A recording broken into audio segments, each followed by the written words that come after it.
Que pues entonces por esta casa. ¿Por entonces? Yo por favor, le estoy diciendo a la puerta.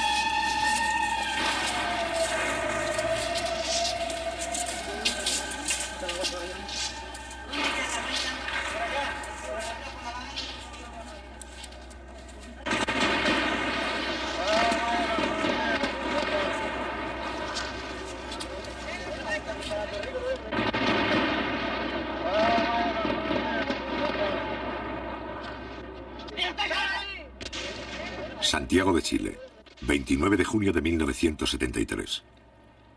Al no poder destituir constitucionalmente al presidente Allende, la estrategia del gobierno norteamericano y la oposición chilena pasa a ser la estrategia del golpe de Estado.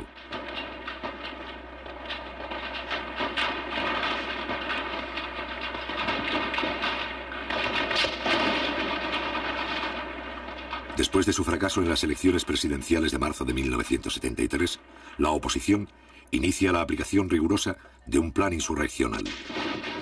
El día 29 de junio, un sector del ejército precipita los acontecimientos.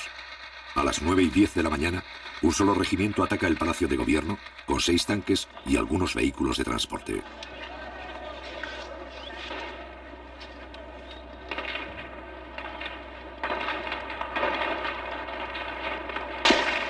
Un poco más tarde, un corresponsal argentino filma su propia muerte. También registra, 2 meses antes del golpe final, la verdadera cara de un sector del ejército chileno.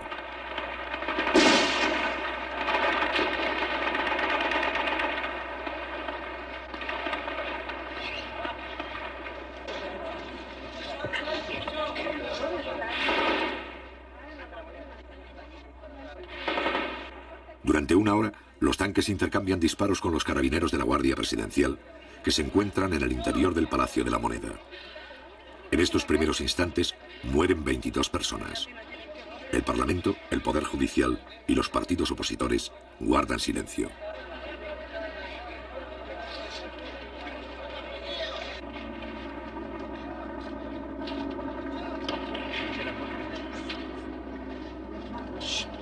Sin embargo, las tropas golpistas no reciben el apoyo del resto de las Fuerzas Armadas.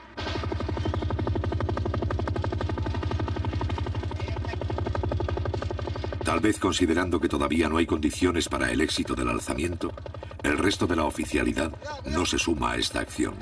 Mientras tanto, las tropas leales inician el primer contraataque para romper el cerco. ¡Cuidado, cuidado, que sale aquí!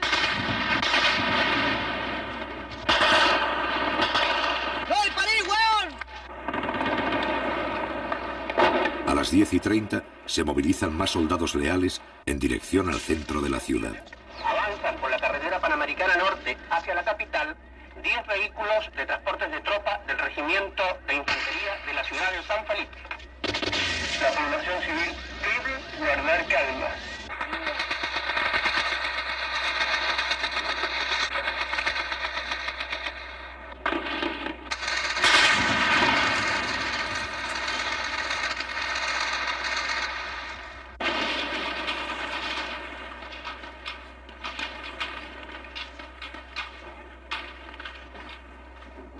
Al cabo de un breve enfrentamiento, los tanques sublevados inician la retirada. El comandante en jefe del ejército, general Carlos Prats, dirige en persona las operaciones. A las 11 de la mañana, cuando todavía se combate, el presidente de la República entra en el Palacio de Gobierno.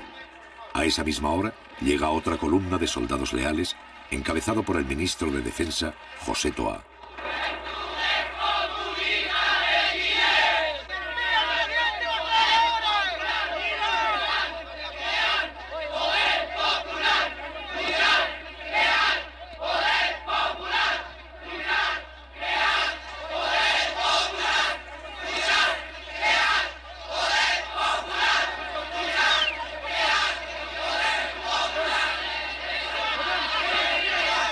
Si bien la situación empieza a controlarse, todavía hay algunas fuerzas que no se han rendido. En su retirada, los tanques siguen haciendo fuego. José Toá, ministro de Defensa, intenta infundir calma ante el peligro de un nuevo enfrentamiento. En esta acción es secundado por el general Pickering. Ministro, si no controlamos aquí presidente, aquí va a quedar una masacre, oiga, por favor, a ver si usted me ayuda. Váyanse, hombre, váyanse. Váyanse, por favor, porque si no pueden morir algunos.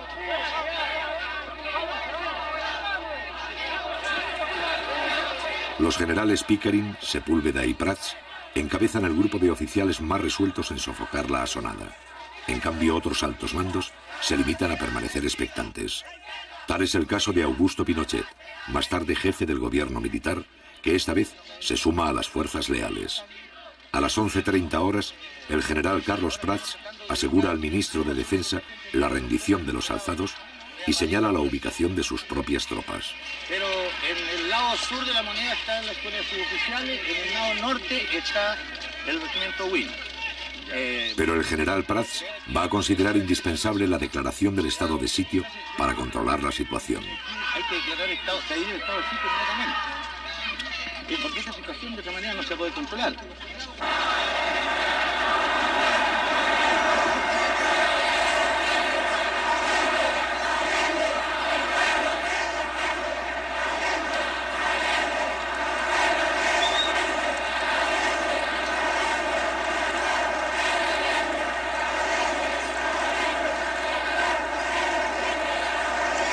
A las 12 del día, cuando ya está confirmada la derrota del alzamiento, el Partido Demócrata Cristiano manifiesta su apoyo al régimen constitucional. El otro sector de la oposición, el Partido Nacional, se niega a hacer declaraciones, en tanto que la directiva del grupo fascista Patria y Libertad se refugia en la Embajada del Ecuador, confesándose así como los autores del cuartelazo.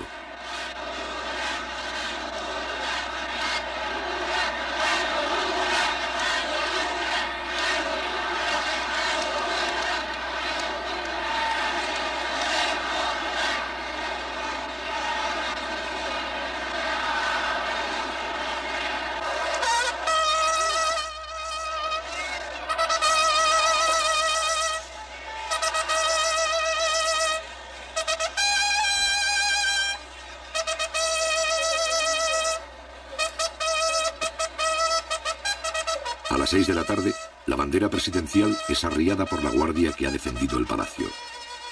Durante 2 horas, esta compañía, al mando del teniente Pérez, se ha negado a entregar la sede del gobierno. Junto con el general Prats, son los héroes de la jornada.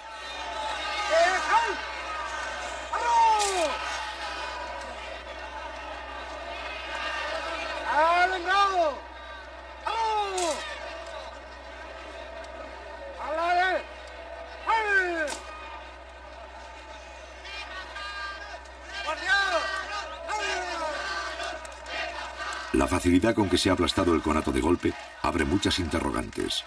La sublevación indica que una parte de la oficialidad simpatiza con ella y que solo el temor a tener que enfrentarse a otras unidades del ejército impide que se sumen a la rebelión. En consecuencia, Allende se apoya en los oficiales constitucionalistas y descarta las acciones que puedan debilitar el carácter legal de su gobierno. Haremos los cambios revolucionarios en pluralismo, democracia y libertad, lo cual no significa tolerancia contra los antidemócratas, tolerancia con los subversivos, ni tolerancia jamás con los fascistas, camaradas.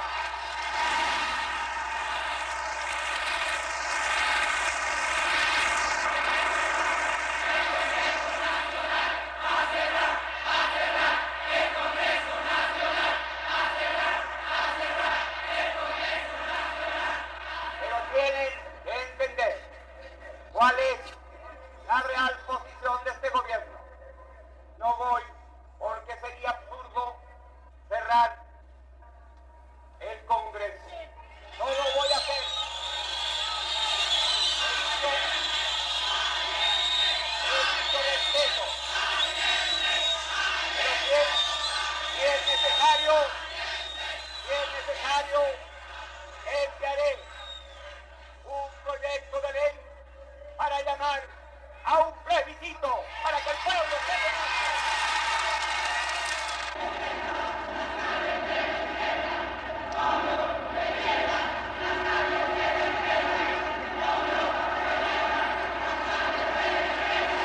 Al otro día, Allende solicita al Congreso la aplicación del estado de sitio.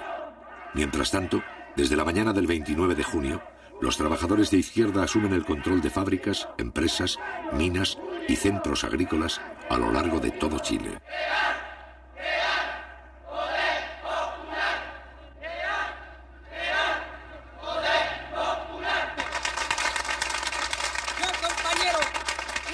De los 500 trabajadores de fábrica de envase ha sido la siguiente: fortalecer los cordones industriales, fortalecer los consejos comunales, fortalecer la junta de vecinos, fortalecer las CAP, fortalecer todos los organismos vivos de la comunidad, compañeros. Compañeros, nosotros creemos que es necesario aprovechar esta coyuntura para pasar a la ofensiva también en términos de ganar nuevos sectores, ¿no es cierto?, en términos de pasar nuevas industrias al área social. Trabajadores, estamos en nuestro puesto de combate, que es nuestra fuente de trabajo, construyendo los elementos necesarios para defenderlos hasta el último ante cualquier arremetida del fascismo o ante cualquier intentona de otros sectores de las Fuerzas Armadas que intentaran derrocar el gobierno. Nosotros creemos que debemos asegurar bien nuestro puesto de combate, que está en las industrias primero. Al mismo tiempo se fortalecen todas las formas de poder popular, en especial los cordones industriales. Cada cordón industrial es una agrupación de fábricas y empresas que coordinan las tareas de los trabajadores de una misma zona. En las principales ciudades del país se han constituido 31 cordones industriales, de los cuales 8 pertenecen a Santiago. Compañero, ¿a qué representa usted aquí? Cordón Macul, compañero. ¿Usted, compañero, qué Cordón Macul. ¿Usted, compañero, qué Cordón Cerrillo, Maipú. ¿Usted, compañero, qué representa? Cordón Cerrillo. ¿Usted, compañero, Cordón Vicuña Maquena. ¿Usted, compañero, qué Cordón Vicuña Maquena. compañero, qué representa? Cordón O'Higgins. ¿Qué representa? El sindical del Partido Radical. Con el apoyo de los cordones, el gobierno pone bajo el control permanente del Estado algunas fábricas de carácter estratégico, utilizando para ello los mecanismos legales. Compañeros, como todos sabemos, grupos fascistas intentaron derribar el gobierno y al parecer todavía existen ramificaciones de ello. Por lo tanto, sigue el peligro latente contra un proceso que ha iniciado y tomado en sus manos la clase trabajadora. Hoy se resolvió lo que sigue, teniendo presente que la industria de envases de papel aluminio Alusa ha suspendido la entrega de sus productos, lo que constituye un entorpecimiento de la distribución. Y vistos el Decreto Supremo número 338 y la Ley número 16.464, resuelvo. Primero, requísese el uso y goce del establecimiento industrial, maquinarias y demás elementos necesarios para la producción y o distribución de la fábrica de envases Alusa. El 2 de julio, la ley sobre el estado de sitio propuesta por Allende es sometida a la aprobación del Parlamento. Esta ley consiste en otorgar al jefe del Estado facultades extraordinarias. Mediante ellas, el presidente podría nombrar, trasladar y destituir a los jefes militares que crea conveniente. Ofrezco la palabra. Ofrezco la palabra. Cerrado el debate. Durante los 3 gobiernos anteriores, la implantación del estado de sitio ha sido autorizada 2 veces. Los señores diputados que rechacen la proposición les ruego levantar la mano.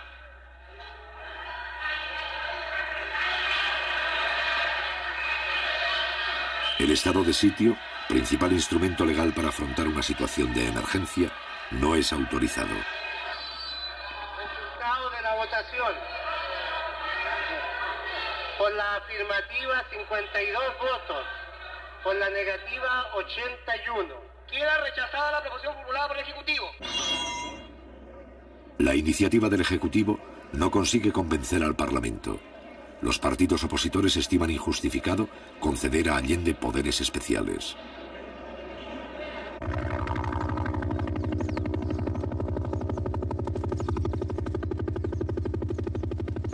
El 2 de julio, el mismo día en que el Congreso rechaza el estado de sitio, la oficialidad de la Armada ordena a sus tropas efectuar un allanamiento en Valparaíso.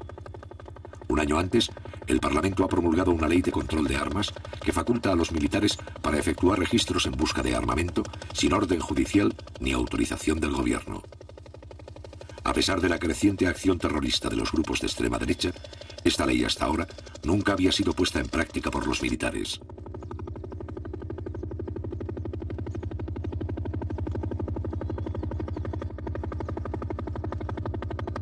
Cada allanamiento incluye el cerco de la industria, la detención temporal de los trabajadores y su posterior interrogatorio. Así, sin salirse de la legalidad, algunos oficiales comienzan a actuar contra los empleados y obreros de las fábricas.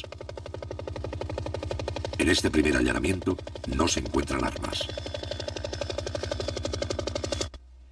Chile está bajo la agresión del imperialismo norteamericano y un sector de la oligarquía que en octubre del 70 se unió a la ITT y a la CIA para derrocar a este gobierno, pretende repetir una intentona de esa naturaleza. Entonces la lucha en este momento tiene un carácter patriótico y nacional. Chile tiene pleno derecho a regirse de acuerdo con la voluntad de su pueblo. Al mismo tiempo, está en marcha un proceso de transformaciones sociales revolucionarias que tiene como finalidad abrir camino a una sociedad socialista. Frente a la amenaza de golpe de Estado, el Partido Comunista y un sector de la izquierda coinciden con las ideas del presidente Allende. Se trata de evitar un enfrentamiento armado en condiciones que se estiman desfavorables.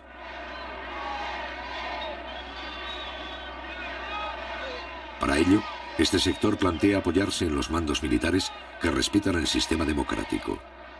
En el plano político, tanto Allende como este sector desean llegar a un acuerdo mínimo con la democracia cristiana. Ellos han desarrollado toda una campaña en estos días. Continúan con su campaña orientada a señalar que se trata, en el caso del gobierno popular, de un gobierno ilegítimo. Yo quiero preguntarle al señor Víctor García Carcena cuál es la opinión del Partido Nacional acerca de los hechos del 29 de junio, del tancazo que culminara con la muerte de más de 20 personas inocentes. Yo quiero preguntarle cuál es su opinión, porque el diario La Tribuna, al día siguiente de este hecho, señalaba que se trataba de un show, porque la Radio Agricultura, durante los momentos en que se desarrollaba el intento faccioso, lanzaba, ¿no es cierto?, al aire consignas tales como: por fin ha llegado el día que tantos chilenos esperaban, por fin las Fuerzas Armadas se han decidido a enfrentar este gobierno totalitario, marxista y los otros epítetos que el partido del señor Víctor García Carcena coloca. Este es un delito político, este es un atentado en contra de nuestro pueblo, el más grave atentado precisamente contra la democracia y el régimen constitucional que ellos dicen defender de la boca para afuera.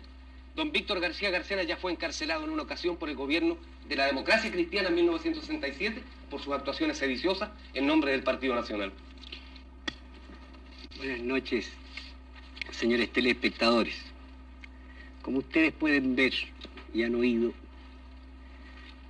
el joven estudiante me ha emplazado a mí diciéndome que soy sedicioso.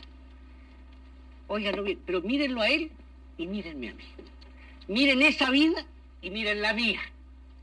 Yo no sé cómo no se han caído las cámaras de vergüenza.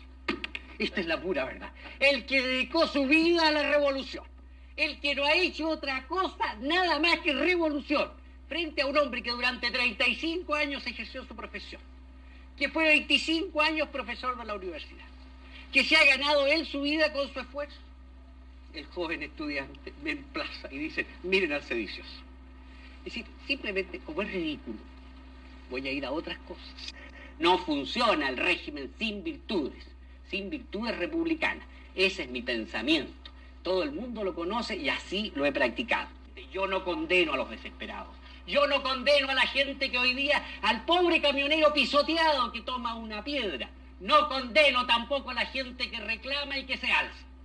No soy partidario, ni he sido nunca, de ningún alzamiento. No soy partidario de los golpes ni de las aventuras, pero hoy día comprendo y entiendo cómo un país entero no puede vivir tranquilo cuando sus más apremiosas necesidades, como lo acaba de reconocer ella como dueña de casa, no pueden ser satisfechas.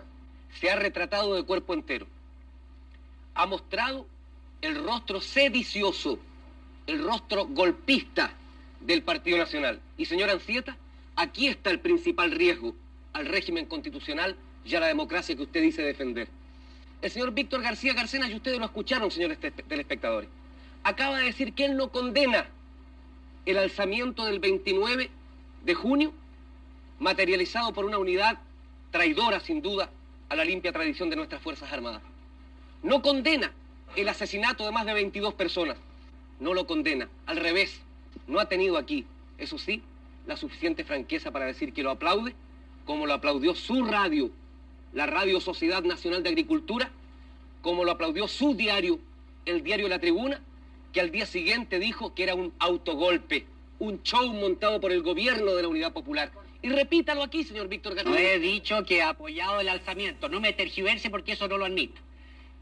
Pronúnciese claramente. Sí, acabo de pronunciarme claramente y no le voy a hacer más caso. Quiero que explicarle a ustedes, señores telespectadores, que nuestro sistema es el sistema no de odio de clases, ni de lucha de nada. Es lo que se llama la integración nacional. Eso es lo que perseguimos. Perseguimos es que todos nos sentamos miembros de una misma patria. Como en Uruguay. Nos sentamos fraternales. ¿Para qué me interviene con otros países que no tienen como nada Brasil. que ver? Usted parece que fuera boliviano. No se desespere, don Víctor García. Por favor, no se ponga histérico, por favor, permítame continuar. Estos son los problemas. ¿De dónde provienen los atentados en contra de la democracia y de la libertad? Para obstaculizar e impedir el diálogo y para irnos, en definitiva, al camino de la guerra civil, que es el camino que necesita don Víctor García Garcena, la pacífica paloma de la paz que hemos visto aquí frente a las cámaras, que aspira a instaurar en Chile una dictadura fascista igual a la de José María Bordaberry en Uruguay, y si no pronuncia, señor García, a la de Brasil y a la de Bolivia, y lo repito y lo emplazo.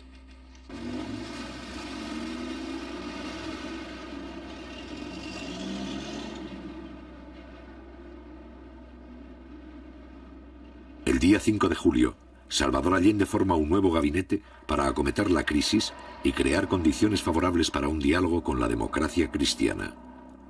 Con este fin, trata de incorporar a una personalidad de este partido.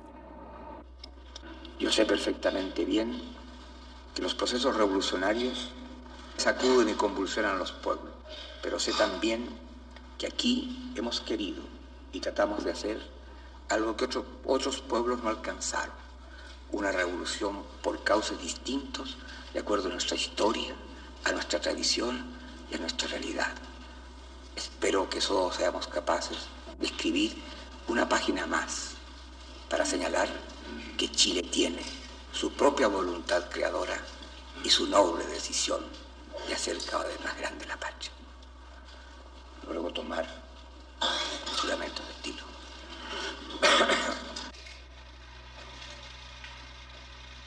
Finalmente quiero esclarecer que llamé al rector de la Universidad Católica, Fernando Castillo, y le pedí que formara parte del gabinete. Lamentablemente tenías compromisos que yo respetaba. Respeté entonces las razones y a pesar de muy buena disposición, no pude contar con la colaboración de Fernando Castillo. Sé sí que contará el país con su colaboración en cualquier circunstancia. He querido informarles plenamente de esto y además reiterar que tengo confianza en que superaremos las horas difíciles con el esfuerzo de todos. Muchas gracias.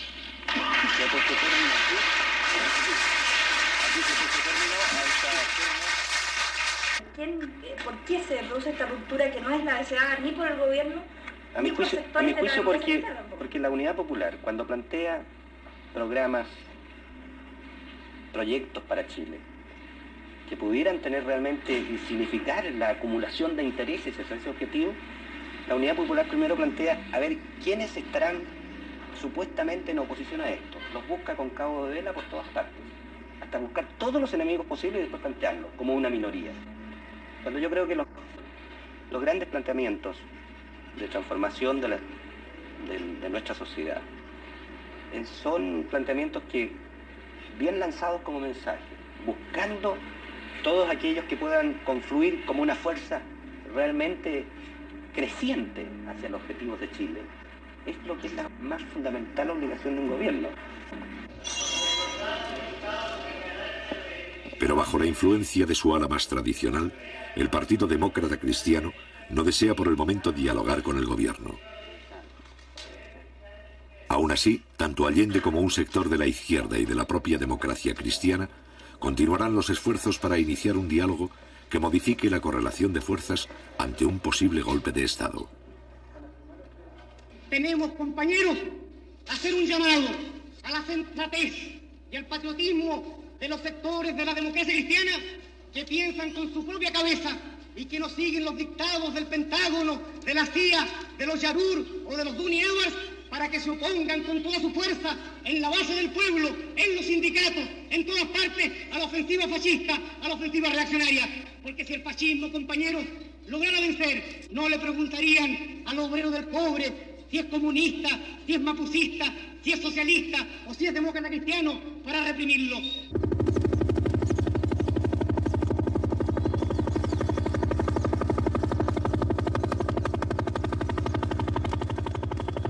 El día 8 de julio, la Infantería de Marina efectúa un allanamiento en Valparaíso. Ese mismo día, la Fuerza Aérea ocupa un cementerio de Santiago con 3 helicópteros. 200 soldados registran las tumbas y los nichos en busca de armamento. En ambos casos, no se encuentran armas.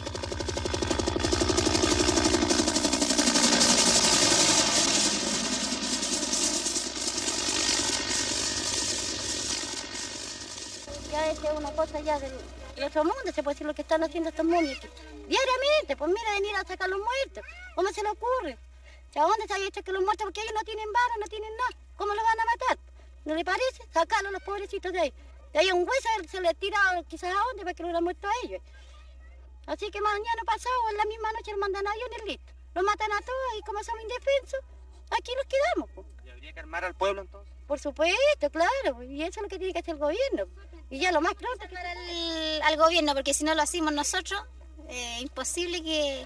Nosotros somos la fuerza de él, porque por él, o sea, él está de presidente por nosotros, porque nosotros lo sacamos, no ellos, porque los ricos jamás van a tirar para nosotros. Y todo lo que tenemos nosotros ahora lo tenemos por el gobierno de ahora, porque nosotros nunca habíamos tenido nada. Así que, ¿cómo no va a estar agradecido uno del gobierno? Eso es lo que hay que hacerle entender a alguna gente que todavía está errada, ¿no? Tienen su mente medio extraviada y no me eso. Tienen su mente medio extraviada y no comprenden las obras que se hacen. Uno que está cada día saliendo a trámite y cosas, ve lo de arriba, ve el esfuerzo que hacen por los pobladores. Así que... ¿Qué es lo que tenemos que hacer nosotros para defender este gobierno? Unirnos. En primer lugar... Si vienen con armas ellos, ¿cómo le respondemos? Tendríamos que también tener cómo defendernos. Yo creo que ese es el pensamiento de todos aquí. Al menos aquí nadie tiene un arma en este campamento, nadie. Y usted sabe que con mano, con palo no se puede hacer nada. Si vienen ellos con un arma de fuego no se puede hacer nada. Existen las organizaciones de defensa por parte de los trabajadores. Existen las brigadas que en un momento determinado pudieran moverse. Pero no existen los elementos populares para defender las industrias, ni existen los elementos populares siquiera para movilizar trabajadores en una franca disposición de combate o de lucha callejera contra algunos sectores militares o algunos sectores del fascismo provistos de esos elementos. ¡Milicia popular! ¡Milicia popular!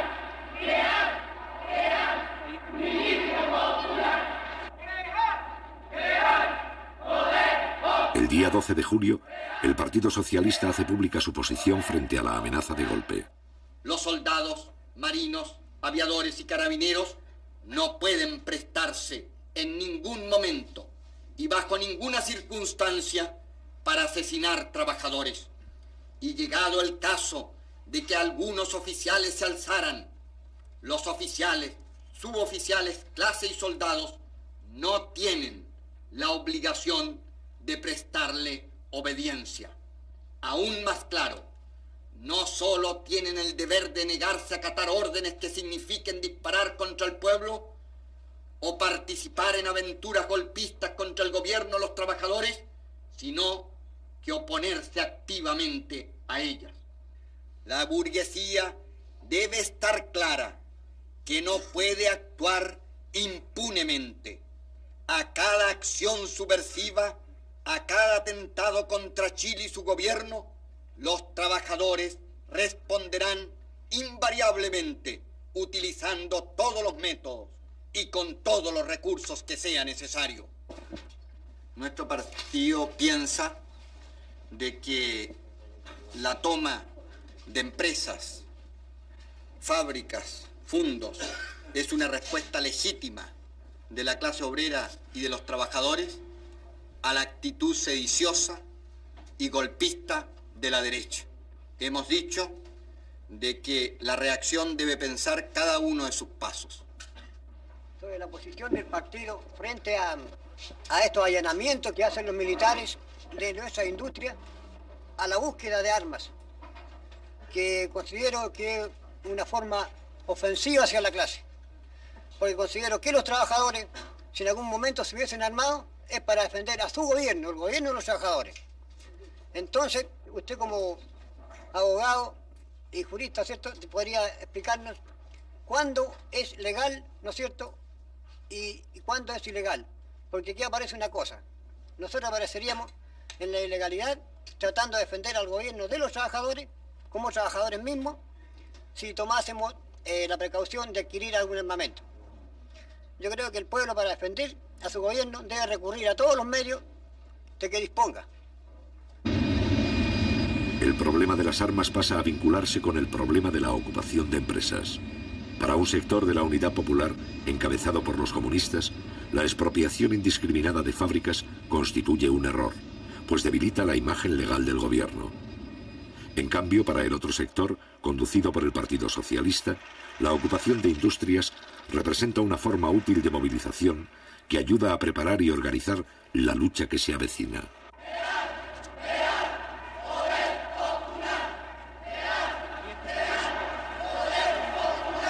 Este sector afirma que el choque armado con la derecha es inevitable y que la única forma de encarar un golpe es con la organización de las masas, fortaleciendo el poder popular, en especial los cordones industriales.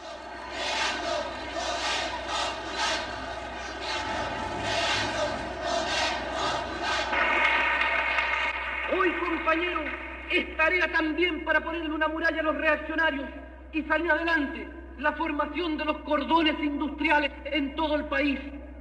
Se trata, compañeros, que los dirigentes sindicales nuestros tomen esa tarea como una tarea prioritaria de ellos, que se conecten compañeros de otras empresas, que en sus sindicatos planteen a los otros dirigentes la necesidad de vincularse con los compañeros de la otra cuadra, con los compañeros de más allá. Y así, compañeros, vamos construyendo esa fuerza popular que es la base para avanzar, que es la muralla para detener los intentos de la reacción.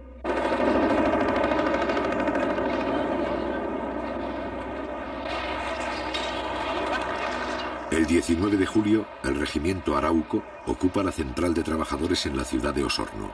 Al otro día, personal de la Marina realiza otro allanamiento en Concepción. En ambos casos no se encuentran armas. El 12 de julio, el movimiento de izquierda revolucionaria, MIR, desde fuera de la Unidad Popular, plantea sus posiciones. A lo largo y ancho del país se oye un solo grito que resuena en la fábrica, fundos, poblaciones y liceos, en los cuarteles del pueblo. El llamado a crear, fortalecer y multiplicar el poder popular, el poder de los comandos comunales, el poder de los obreros y los campesinos. Los revolucionarios y los trabajadores deben de inmediato extender las tomas de fábricas y fundos, multiplicar las tareas de defensa, impulsar el poder popular como gobierno local autónomo de los poderes del Estado. Los suboficiales y carabineros deberán desobedecer las órdenes de los oficiales golpistas. Y en ese caso, todas las formas de lucha se harán legítimas. Entonces, sí que será cierto que los trabajadores, con los soldados, los marineros, los carabineros, los suboficiales y los oficiales antigolpistas, tendrán el derecho a construir su propio ejército, el ejército del pueblo.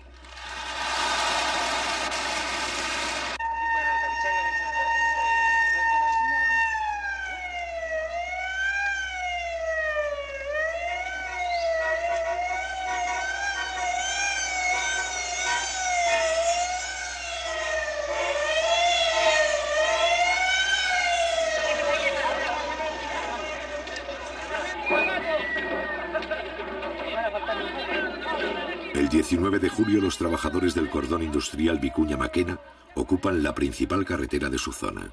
¿A qué se debe la toma de la carretera? Esto se debe, compañero, en apoyo a los compañeros que fueron desalojados de Inmetal. ¿Va a venir alguna autoridad de gobierno para acá? Eso es lo que estamos esperando, compañero, que venga una autoridad y solucione el problema de estos compañeros. Un día antes, los obreros del cordón Cerrillos han realizado una acción similar. La protesta de este sector de trabajadores se dirige contra los intentos del gobierno de devolver algunas industrias para facilitar así un posible acuerdo mínimo con la democracia cristiana. Las contradicciones de la izquierda sobre la estrategia a seguir para detener el golpe estallan públicamente. A las 11:30, el prefecto de la policía ordena despejar el camino.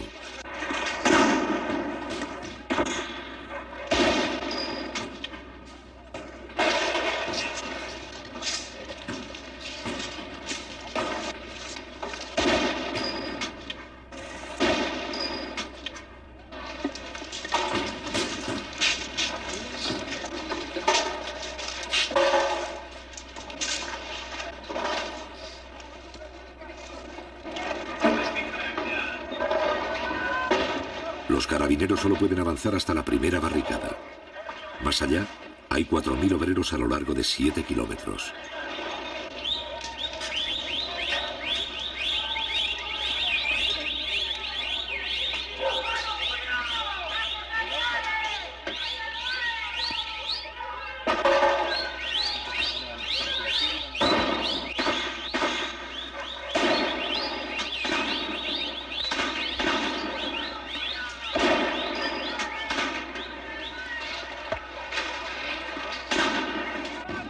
Por el hecho de que están transando. El gobierno está transando. ¿Quieren devolver la empresa? Los carabineros los van desalojar. A las 11:45 llega el intendente de Santiago, funcionario de la Unidad Popular y máxima autoridad de la provincia. Su misión consiste en disolver el enfrentamiento. Después de escuchar a los obreros, el intendente Julio Estuardo anula las órdenes de las fuerzas antidisturbios.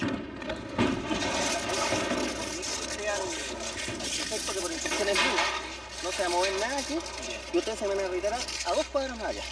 ¿Ah? Así que retírense las fuerzas policiales. Ojalá más allá de Avenida Mata. ¿Ah? Y comuníquenle al prefecto que es una instrucción mía. Ya, gracias. La policía debe retirarse, pero el problema de las fábricas ocupadas va a seguir debatiéndose con la presencia de los delegados de la Central Única de Trabajadores. La CUT determinó una comisión que iba a ver los casos de las industrias que están hoy día en manos de los trabajadores.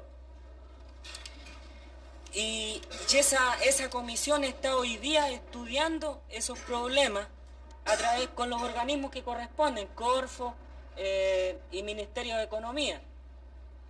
Porque aquí hay que tener claro, compañeros, de que hay muchas industrias que no todas las que están tomadas, porque hoy día en Santiago hay una cantidad enorme de industrias tomadas, no todas van a poder ser pasadas al área social, por diferentes razones. Además, cuando la CUT lanzó el llamado de tomarse las industrias en caso de cualquier intentona golpista, esto significaba, digamos, en épocas críticas, parar la acción del fascismo. Pero en todo caso eso no significa de que indiscriminadamente todo tipo de industria va a pasar al área social, porque por allí también hay algunos problemas con industrias que están desfinanciadas totalmente y que el Estado, al hacerse cargo de ellas, en la práctica se hace cargo de callo, cuestión que no puede ser. De manera de que esto se ha estado discutiendo con los compañeros trabajadores afectados de las industrias respectivas. Como le digo, lo que queremos es una pronta decisión de la CUT, sea buena o mala, pero que sea una decisión para que esa no sea un anticuerpo en el seno de los trabajadores, compañeros. Nada más. El problema es que allí hay otras cuestiones de fondo. Esas empresas, por ejemplo, de capitales suizos, ¿qué pasa? De que hay un problema de relaciones internacionales allí. Ahora, ¿pero qué tiene que ver las relaciones internacionales con los problemas de los trabajadores? Tiene que ver mucho, porque el gobierno suizo es uno de los principales socios del Club de París, donde se discute y donde se renegocia la deuda externa de Chile, que ustedes saben que por efecto de que después que asumió el gobierno, que estatizó el cobre, por ejemplo, vino un boicot de los yanquis, en donde hoy día el país no tiene divisas, no tiene los créditos que antes tuvo. De manera que esto se renegocia en el Club de París, en donde allí Chile tiene que manejarse con mucha cautela. ¿Ah? Entonces, aquí no se trata de internacional, se trata de pasar a la red social toda la divisa que a nosotros nos interesa, sin transar con nadie, compañero. Ese es el punto. Porque estas cosas, compañero, que usted está explicando en el ámbito internacional, es indudable que los trabajadores en general no lo van a comprender. Si usted no le da unas razones más criollas y con palabras en que todos las entendamos, los compañeros en este caso pueden pasar por sobre los dirigentes que están en la Central Única de Trabajadores. ¿Me puedo responder también a eso? O sea, también hay respuestas, si pudiéramos decir, más criollas, más chilenas. Porque hoy día, ustedes saben, compañeros, de que nosotros, la clase obrera, a través de este gobierno hemos ganado una parte del poder, pero no hemos ganado todo el poder. La reacción busca de que las fuerzas del orden, ya sean carabineros o militares, se enfrenten a los trabajadores a través de esa lucha que plantea el compañero y no obedecen a la dirección central aquí. Se toman justicia por sus manos y se enfrentan a los carabineros, se enfrentan a los milicos y después entonces se acusa al gobierno de que aquí hay indisciplina, de que no hay autoridad y estamos a un paso de que se acuse constitucionalmente al presidente de la República, porque eso es lo que quieren. Pero nosotros, compañeros, también tenemos la película bien clara. Se nos pidió organización, que nos organizáramos los obreros, que entráramos a formar los cordones y comenzáramos a organizarnos en todos los frentes. Nos hemos organizado, compañeros, en los frentes poblacionales. Nos hemos organizado en los frentes obreros, en los sindicatos. Nos hemos también organizado en los cordones. Y aún seguimos con la misma cantinela, pues, compañeros, de que no es el momento y de que hay un poder legislativo y hay un poder judicial. Se nos pidió que nos organizáramos desde un comienzo, desde la población hasta el nivel más alto. Y hasta el momento nos hemos organizado, pues, compañeros, y seguimos aún diciendo, el compañero presidente nos sigue pidiendo a nosotros que tengamos calma, que sigamos actuando en esta forma y sigamos organizándonos. ¿Pero para qué? ¿Cuál es el miedo, compañeros, de llegar a presentarnos los obreros en un paro general? Y presentarlo a los pobladores también a su vez y pedir al compañero presidente, como a todo el Poder Ejecutivo, de que una vez por todas se decida, pues, compañeros, cuál es el plan que tiene de lucha, cuál es el plan para que nosotros también al organizarnos nos presentemos frente a ellos y pidamos, compañeros, si es necesario, como presentan los de la derecha, que lleguemos a un plebiscito. Nosotros comenzamos el plebiscito, compañeros, por las poblaciones hasta el nivel más alto. Y le aseguro que ganamos de aquí a Huancagua, pues, compañeros, y pasamos de largo, pues, compañeros. Porque tenemos organización dentro de los campamentos, dentro de los cordones industriales, dentro de los sindicatos. Y la CUT, compañeros, está apernando igual todavía, pidiéndonos a nosotros que tengamos calma y que esto no se puede hacer porque esto pertenece a la reina Isabel, el otro pertenece a Suiza, y así, y en fin, compañeros, siguen inventando cosas. La verdad de las cosas, compañeros, es que el pueblo, los obreros ya nos estamos cansando, porque esto es tramitación. Y estamos luchando contra la burocracia y dentro de nosotros mismos, dentro de nuestra propia defensa, de nuestros propios sindicatos, dentro de nuestro propio poder, compañero, como es el CUB, sigue aún la burocracia, pues, compañero. ¿Hasta cuándo? Yo quiero consultarle a usted, compañero, ¿no tiene usted confianza en el poder popular, compañero? ¿No tiene confianza la CUB en los obreros que hemos ido al frente en el día viernes cuando nos presentamos frente al compañero Allende a gritar y apoyarnos en todo sentido? ¿No tiene confianza el presidente en las organizaciones que nos ha hecho formar? ¿No tiene confianza, compañeros, los diputados apernados que están arriba y que no quieren hacer nada, compañeros? ¿No tienen confianza los senadores, compañeros, que en vez de alegar una causa que nosotros, los obreros, los hemos puesto para que aleguen, para que luchen por nosotros, cuando se levantan los señores de la derecha, lo único que hacen es levantarse el asiento y mandarse a cambiar, pues, compañeros? Ya está bueno de todas estas cosas. Por algo nos hemos organizado y por algo nos estamos reuniendo en esta noche aquí, pues, compañeros, para pedir que si las cosas están en la área social, bueno, tratemos de hacerlas llegar, pues. Las que no sirven, pues, compañeros, dejémoselas a eso, a los derechistas, pues, compañeros. Dejémoselas a los momios. Si no, el gobierno no se puede hacer cargo de esos cachos, que se hagan cargo ellos de esos cachos y nosotros sigamos, pues, compañeros, luchando. Vaya usted, pues, compañeros, a ir a La Vega, cómo están todas las cosas en el mercado negro y los compañeros nos siguen pidiendo que tengamos calma. ¿Hasta cuándo, pues, compañeros? Si esto ya se está pasando de castaño oscuro.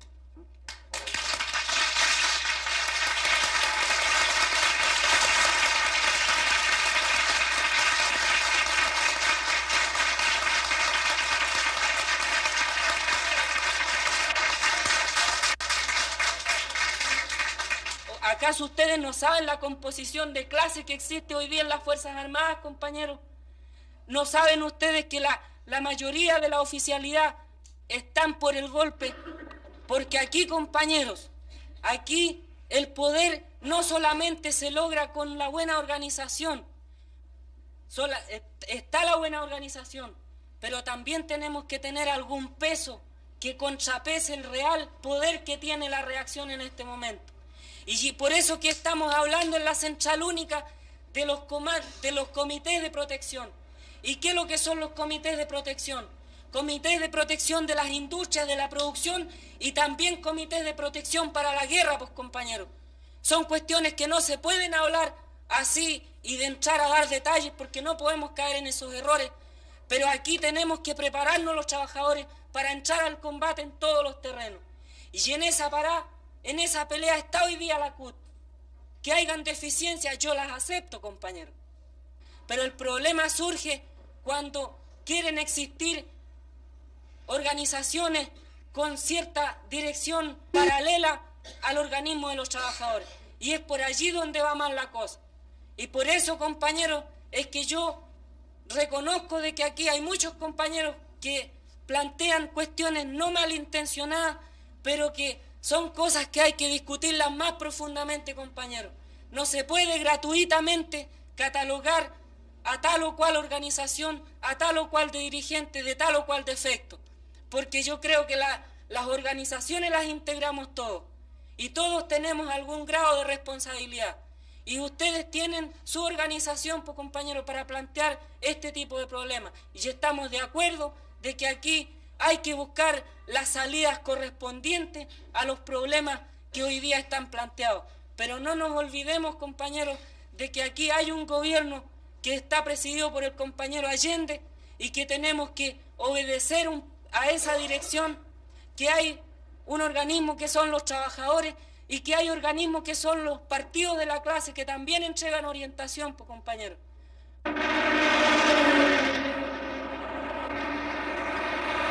El día 19 de julio, la Escuela de Infantería allana una fábrica en el pueblo de San Bernardo. Sin excepción, todos los sectores de la izquierda reconocen la necesidad de preparar la defensa armada del gobierno. Pero la falta de dirección única impide la formulación de un plan conjunto.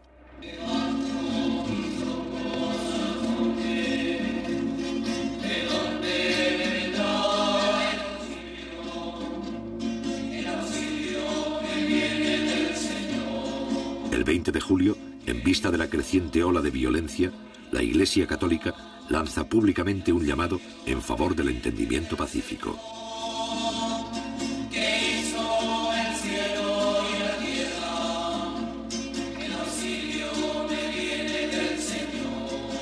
Esta campaña, encabezada por el cardenal Silva Enríquez, culmina con la celebración en todo el país de misas por la paz. Por los representantes del pueblo que ejercen los poderes públicos del Estado, que su competencia, acentuada por la sabiduría y la prudencia que vienen de Dios, los haga estar siempre al servicio de la patria para auténtico bien de las comunidades. Roguemos al Señor. Escucha la oración de paganos. Por los ciudadanos de nuestra patria, para que en la diversidad de opiniones y preferencias, Dios ilumine nuestras conciencias, apacigüe las pasiones, domine los rencores partidistas, de modo que prevalezca el bien común de los chilenos. Roguemos al Señor. Escúchanos, Señor, nuestra palabra.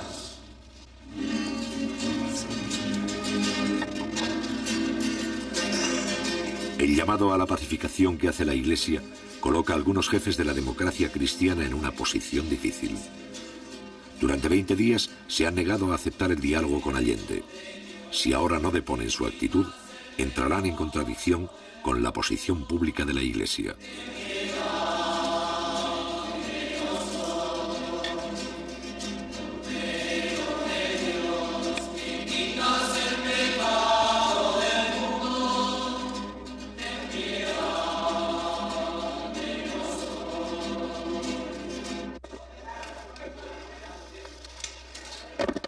Días después, Patricio Aylwin, más tarde presidente de Chile, y Osvaldo Holguín, jefes máximos de la democracia cristiana, llegan al Palacio de Gobierno para entrevistarse con el primer mandatario.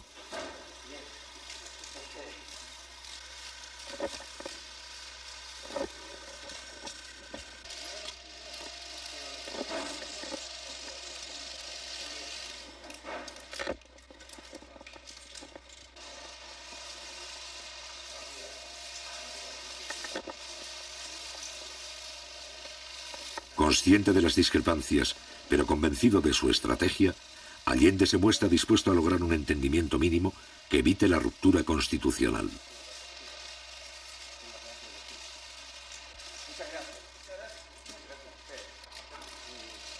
La posibilidad de un cierto acuerdo entre Allende y la cúpula demócrata cristiana causa una profunda inquietud entre los adversarios más irreconciliables del gobierno.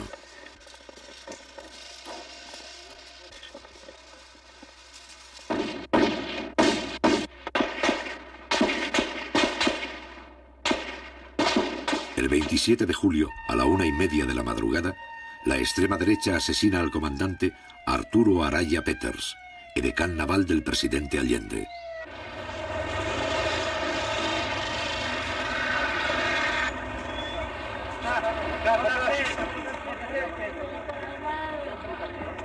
La violencia alcanza a un oficial directamente vinculado al presidente de la República, justo en el momento en que la democracia cristiana acepta dialogar con Allende.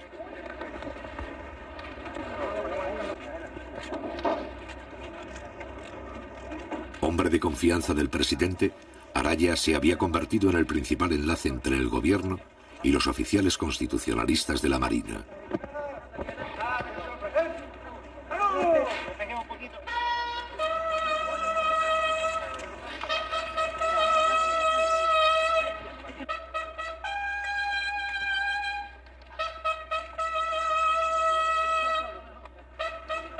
El mismo día 27, los restos del edecán se llevan al Palacio de la Moneda. Posteriormente se trasladan a Valparaíso para ser enterrados con honores militares.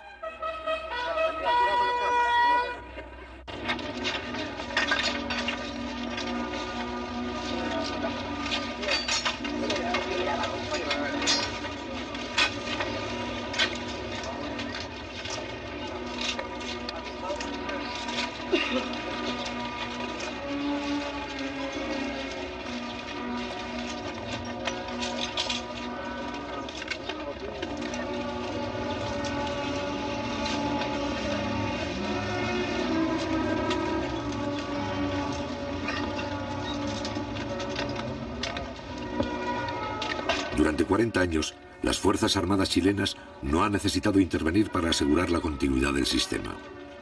Sin embargo, a mediados de 1973, cuando el régimen corre peligro de ser sobrepasado por el proceso revolucionario, la mayoría de los oficiales parece dispuesta a intervenir.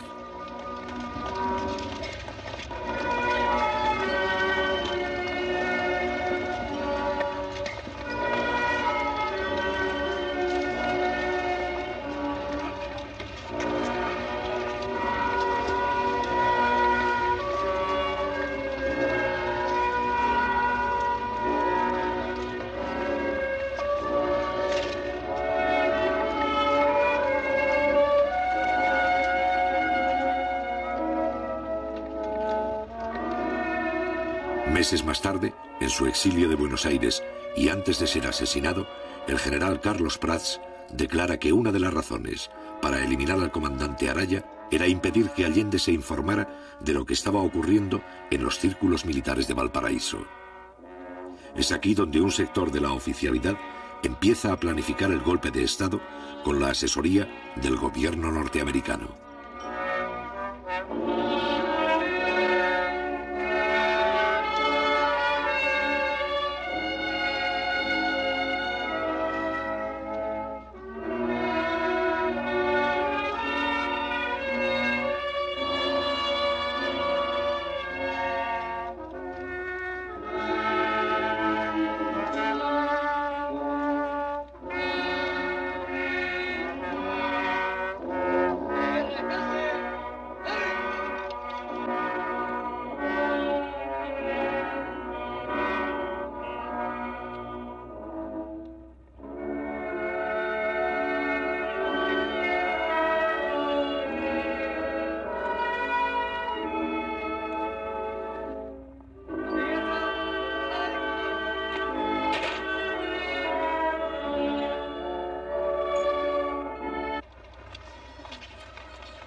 Raúl Montero, jefe de la Armada, defensor de la Constitución, la muerte de Arturo Araya significa la pérdida de uno de sus mejores oficiales constitucionalistas.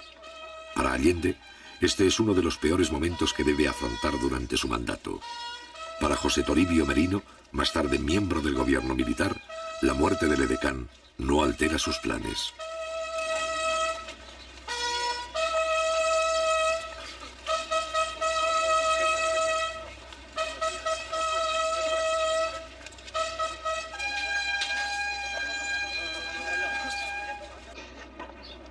Han despedido los restos del comandante Arturo Araya Peters, el señor comandante en jefe de la Armada Nacional, almirante Raúl Montero Cornejo, y también el que fue su compañero de curso, capitán de navío Guillermo Aldonay Hanson. Aquí en el camposanto del Cerro Cárcel rinden honores 2 secciones de la Escuela de Submarinos y la banda de la Escuela de Armamentos. Brillante fue la trayectoria por las filas de la Armada del comandante y capitán de navío Arturo Araya Peters, Su Excelencia el Presidente de la República, doctor Salvador Allende, ministros de Estado, los jefes de las Fuerzas Armadas.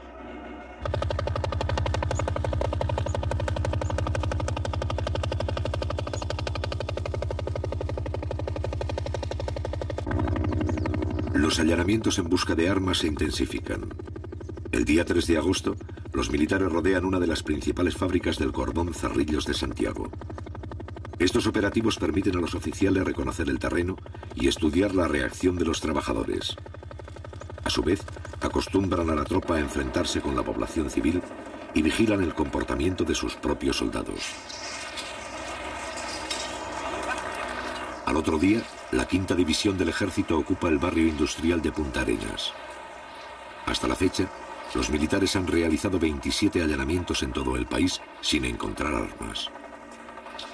Por primera vez en un operativo se utilizan tanques.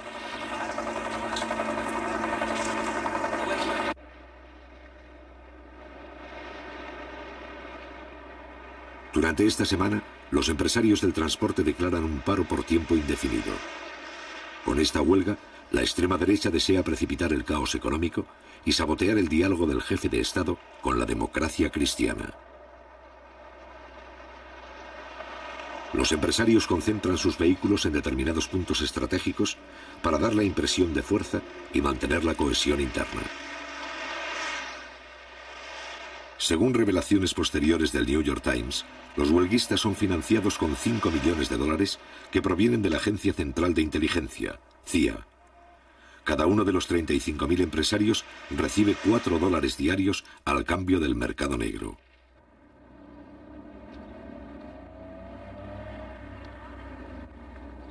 Mientras tanto, en los jardines del Congreso, tal como sucedió con la huelga del cobre, las mujeres de los camioneros recolectan dinero y víveres entre la población.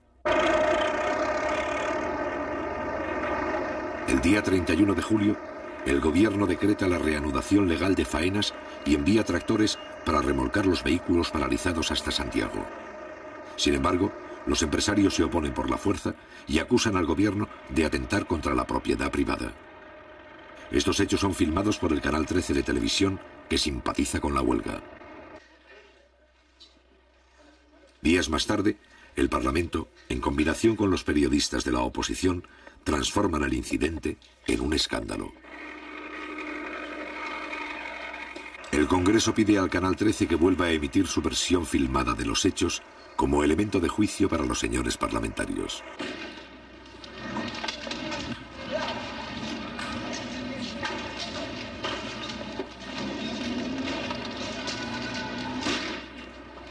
Avalando el reportaje, los parlamentarios consiguen retransmitir estas imágenes al público varias veces, presentándolas como un documento de carácter oficial. Esto pone de manifiesto el poder de la oposición en los medios informativos, así como la libertad de expresión que tolera el gobierno. El bloque opositor controla el Canal 13, primera sintonía de Santiago, así como el 75% de las radios y el 70% de la prensa escrita. En este caso, la incautación de los camiones sirve para alimentar una campaña de desprestigio gubernamental.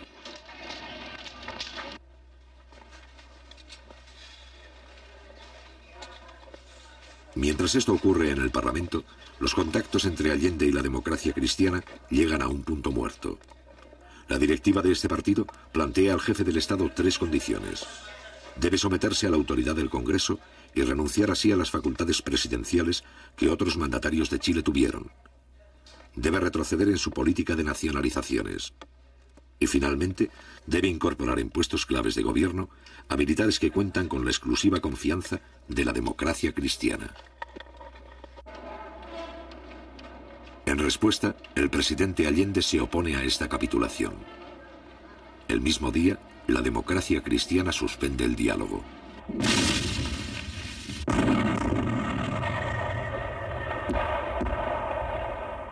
Interrumpido el diálogo, toda la oposición se suma a la escalada antigubernamental. Durante julio y agosto, los grupos terroristas, entrenados por los servicios de inteligencia norteamericanos, realizan 250 atentados con dinamita y bombas incendiarias. Ante el creciente vacío de autoridad, Allende logra el apoyo de los comandantes en jefe de las Fuerzas Armadas y consigue que los militares acepten compartir responsabilidades frente a la situación. Un país no puede vivir sometido a la amenaza de desalmado. Las calles de Santiago fueron sembradas ayer por publicaciones como esta. Ahí habría que preguntarse quién las paga, dónde se imprimen, cuáles son las empresas que se prestan para que se atente contra la vida nacional, contra el gobierno, contra el país. 8 medidas para derrocar al gobierno. Con esa impudicia se está actuando.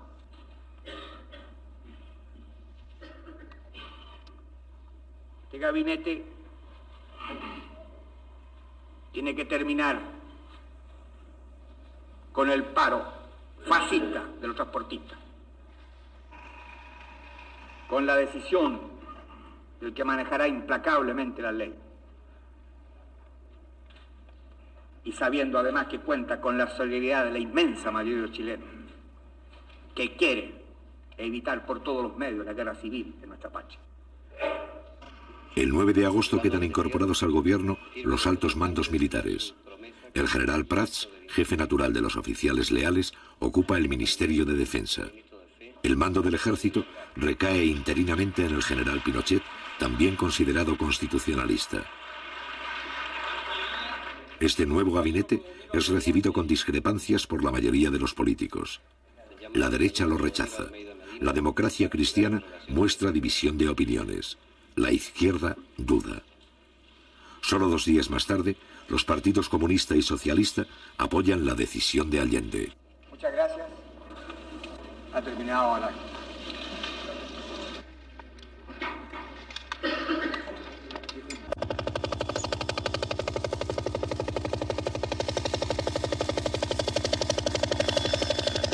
El 11 de agosto se realiza la primera gestión del gabinete cívico-militar para requisar camiones. Sin embargo, las iniciativas de los altos mandos chocan con la mayoría de los oficiales que miran con simpatías el paro y se muestran hostiles para sancionar a los huelguistas. Esto pone en evidencia que una parte del aparato militar también está implicado en la ofensiva contra el gobierno. Según revelaciones posteriores de la prensa norteamericana, William Colby, exdirector de la CIA, nunca desmintió el apoyo de su cuerpo en la preparación y sostenimiento económico de la huelga, al ser interrogado por la Cámara de Representantes en Washington en octubre de 1973.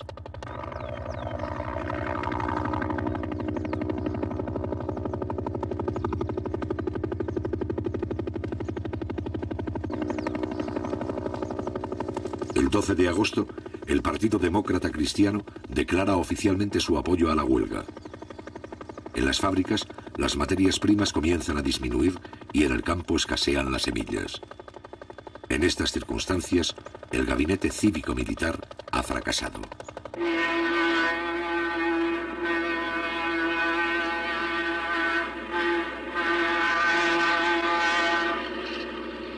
Pero la respuesta popular frente a la huelga continúa. El gobierno y sus partidarios movilizan brigadas para llevar los productos a los centros de distribución. Ante el cierre del comercio, una parte de la población apoya las juntas de abastecimiento y fortalece los llamados almacenes populares. Cada almacén popular está formado por los vecinos de un sector que compra los alimentos directamente al Estado y los vende a precio de costo. En poco tiempo, la mitad de Santiago se beneficia con el abastecimiento directo.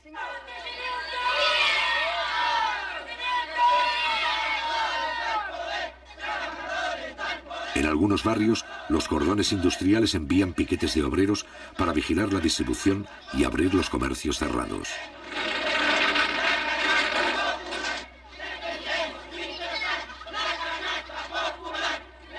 En este momento y por primera vez, el poder popular se adelanta a la policía en el mantenimiento del orden público y el control de los comerciantes.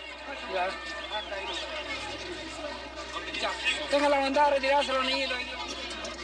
Porque este no es un paro de obreros, compañeros. Este es un paro de empresarios de camiones. Yo no creo que haya un obrero ahí que tenga un camión que esté paralizado. Los que están paralizados son los que tienen flotas de camiones. Y esos son los que están manteniendo esta huelga inútil. Este paro es netamente político.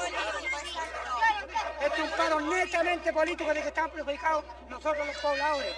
Nosotros estamos pagando todas estas tremendas colitas aquí. Si la cuestión de los camiones se ponen a trabajar, se termina esta cuestión de cola.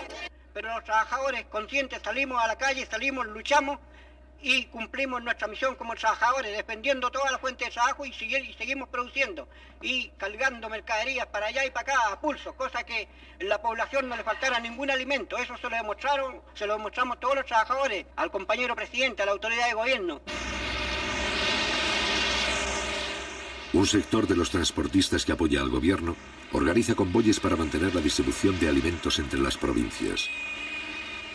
La población también desarrolla un sistema de abastecimiento por familia denominado canasta popular.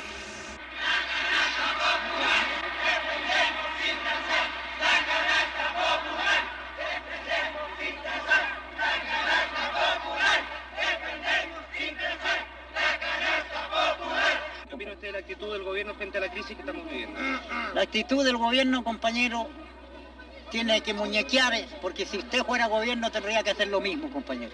Porque el gobierno tiene que bailar en la cuerda floja muchas veces. Yo creo, compañero, no es culpa del gobierno. Para mí, como socialista marxista del año 32, a esta parte, compañero, porque yo estuve en la pelea en la República Socialista, a Marmaduke Groves, compañero, y a otro, después que cayó en un error el compañero Groves. Cuando el pueblo le pedía las armas, compañero, y él siendo militar no las entregó, compañero. Claro que habría sido, compañero, una matanza incontrolada, compañero, porque allí quizás que habría pasado, porque si ahora mismo, compañero, a nosotros nos falta mucho, digo yo, de tener un buen frente, que lo tenemos en todas las poblaciones.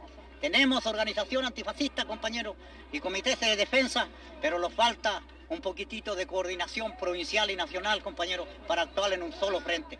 Porque que no los vaya a pasar aquí si viene el enfrentamiento como pasó en España, compañero, que por la división de algunos partidos, compañero, y los anarcos sindicalistas por un lado, los socialistas por otro, y se montó el fascismo de Franco, compañero, en el poder. Mientras tanto, en Valparaíso, un grupo de la marinería detecta la conspiración naval e informa a varios jefes de la izquierda. Esta acción es descubierta por los altos mandos y los marinos son acusados de amotinamiento, encarcelados y sometidos a tortura.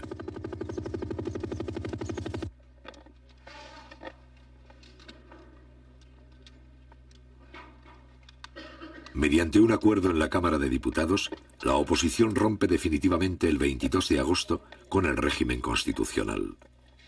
Este acuerdo, sin fuerza legal, señala que el gobierno estaría quebrantando la Constitución y representa un abierto llamado a la intervención militar. Aprobada por mayoría simple, esta declaración justifica la rebelión castrense y concede legitimidad al golpe de Estado.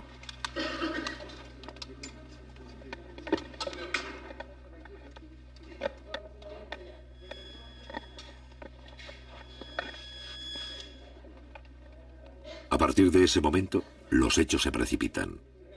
Un grupo de mujeres se congrega frente a la casa del comandante en jefe del ejército, general Carlos Prats, jefe natural de los oficiales que respetan el sistema democrático. La manifestación, donde participan las esposas de 6 generales, es para señalar a Carlos Prats de que ya no tiene el apoyo de la cúpula militar. Al otro día, la Junta de Generales le niega su respaldo y Carlos Prats resuelve presentar la renuncia.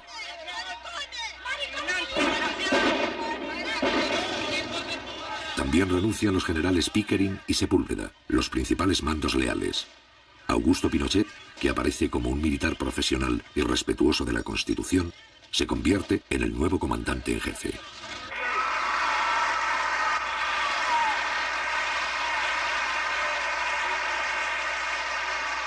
Mientras la conspiración avanza, la oposición civil inicia la última ofensiva. El 14 de agosto, en la Universidad Católica, las mujeres del movimiento Poder Femenino se reúnen para apoyar la huelga del transporte. Es por eso que esta lucha de los transportistas, que ya se libró en octubre, esta vez tiene que ser una batalla hasta las últimas consecuencias. Así lo hemos entendido todos los que estamos apoyando a los transportistas en su justa lucha.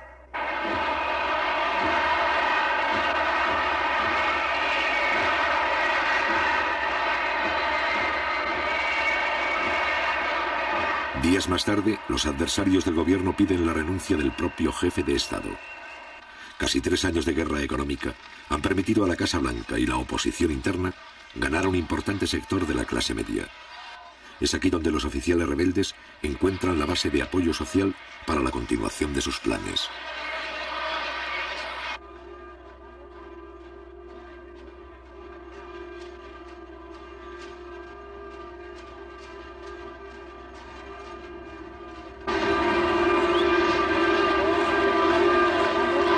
El día 4 de septiembre se cumple el 3er aniversario del triunfo electoral de Salvador Allende. A pesar de la crisis, los simpatizantes del gobierno realizan una de las concentraciones más grandes de la historia política del país.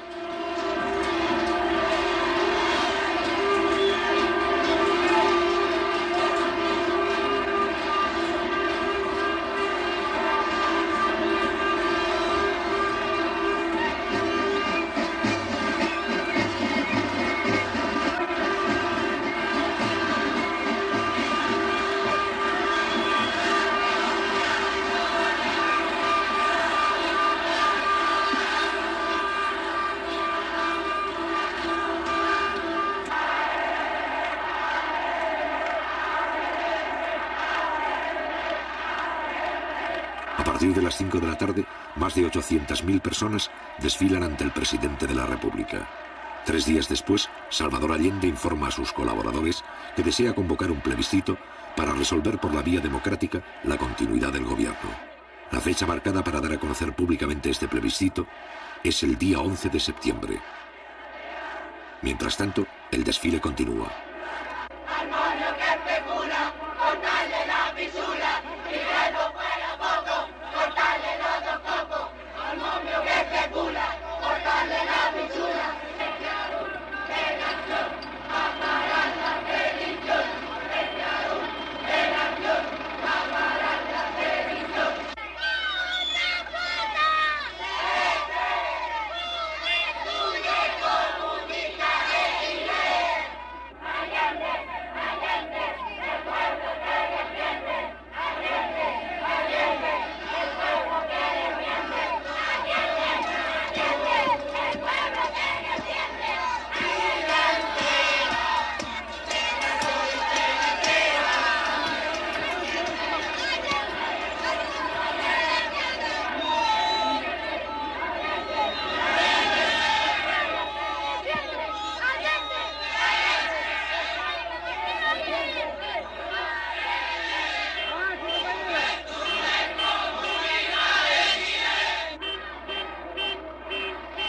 ¡Fuerza, presidente!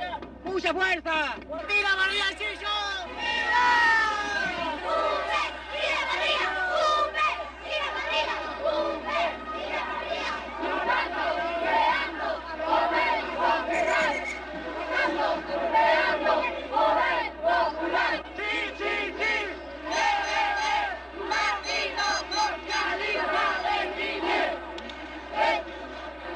¡Socialista!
Frente a este pueblo movilizado, pero sin armas, va a entrar en acción el último recurso de la oposición interna y del Departamento de Estado norteamericano.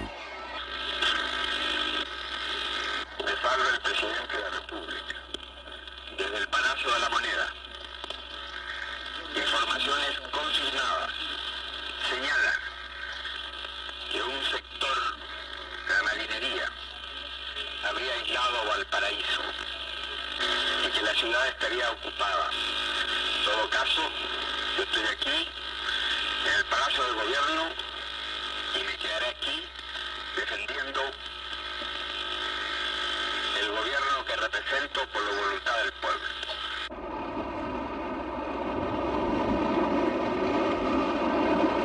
El 11 de septiembre, la Armada desencadena el golpe de Estado en el puerto de Valparaíso. Al mismo tiempo, 4 destructores norteamericanos se acercan a las costas chilenas para participar en la Operación Unitas y mantienen contacto permanente con los golpistas. A las 7:30, el presidente Allende ha llegado al Palacio de la Moneda para impartir las primeras instrucciones. La situación es crítica al no existir un plan conjunto para la defensa armada del gobierno. Durante la madrugada, la mayoría de los oficiales constitucionalistas han sido neutralizados. A las 8 de la mañana, algunos aparatos de la Fuerza Aérea empiezan a sobrevolar la capital. A las 8:20, los jefes de la sublevación exigen la renuncia del jefe de Estado y le ofrecen un avión para que abandone el país. A las 9:15, el presidente constitucional se prepara para combatir y habla nuevamente por radio. La Fuerza Aérea ha bombardeado las torres de Radio Portales y Radio Corporación. Ante estos hechos, solo me cabe decirle a los trabajadores, yo no voy a renunciar. Colocado en un tránsito histórico, pagaré con mi vida la lealtad del pueblo. La historia es nuestra y la hacen los pueblos. ¡Viva Chile! ¡Viva el pueblo! ¡Vivan los trabajadores!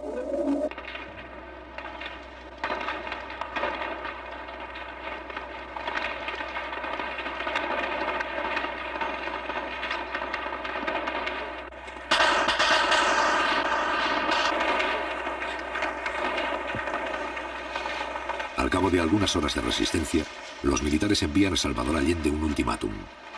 Si no se rinde, la aviación iniciará el bombardeo.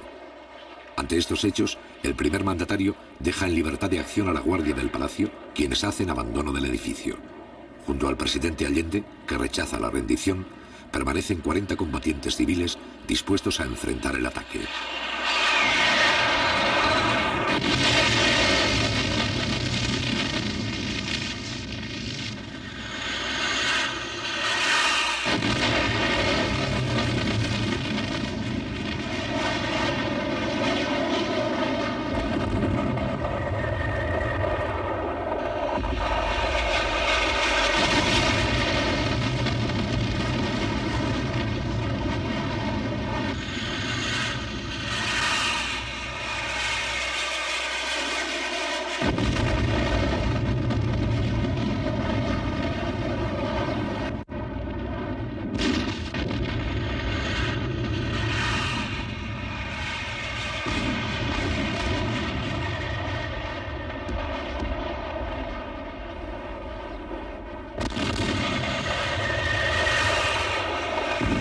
A pesar del bombardeo, los defensores del palacio resisten 3 horas.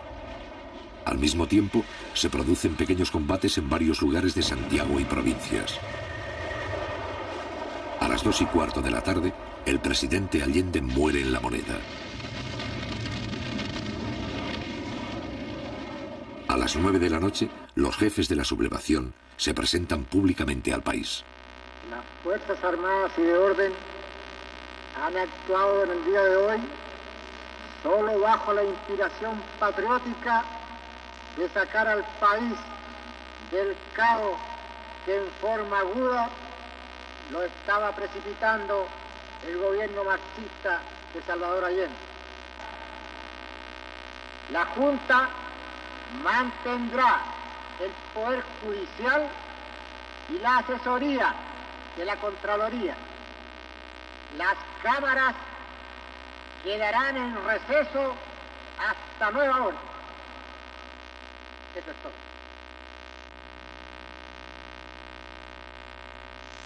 Tal vez sea triste que se haya quebrado una tradición democrática que en este continente era larga. Pero cuando el Estado pierde sus calidades, vienen aquellos que por mandato mantener su vigencia, asumir ese cargo. Hoy lo hacemos. Estamos seguros que Chile entero tiene que comprender el sacrificio que nos significa. No se trata de aplastar tendencias o corrientes ideológicas, ni de ejercer venganzas personales, sino, como dije, de restablecer el orden público y volver al país por la senda del cumplimiento de la Constitución y las leyes de la República. Después de 3 años de soportar el cáncer marxista que nos llevó a un descalabro económico, moral y social que no se podía seguir tolerando por los sagrados intereses de la patria, nos hemos visto obligados a asumir la triste y dolorosa misión que hemos acometido. No tenemos miedo, sabemos la responsabilidad enorme que cargará sobre nuestros hombros, pero tenemos la certeza, la seguridad de que la enorme mayoría del pueblo chileno está con nosotros, está dispuesto a luchar contra el marxismo, está dispuesto a extirparlo hasta las últimas consecuencias.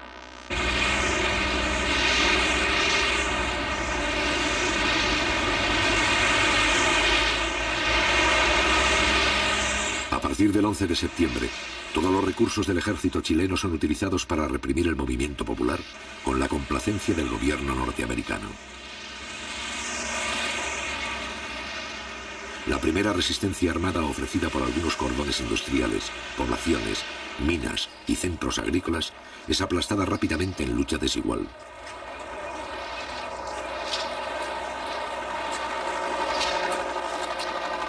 Cientos de personas pierden la vida y los principales campos deportivos se convierten en campos de concentración. La democracia representativa más larga de la historia de América Latina ha dejado de existir. Sin embargo, a partir del mismo día 11 de septiembre, las fuerzas democráticas comienzan a reorganizarse poco a poco en la clandestinidad y adoptan numerosas formas de resistencia. La batalla de Chile no ha terminado.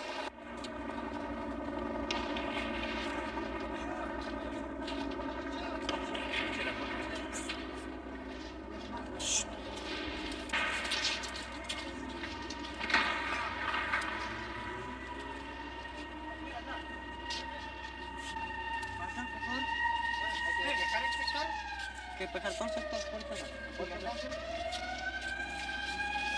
estoy diciendo con la puerta.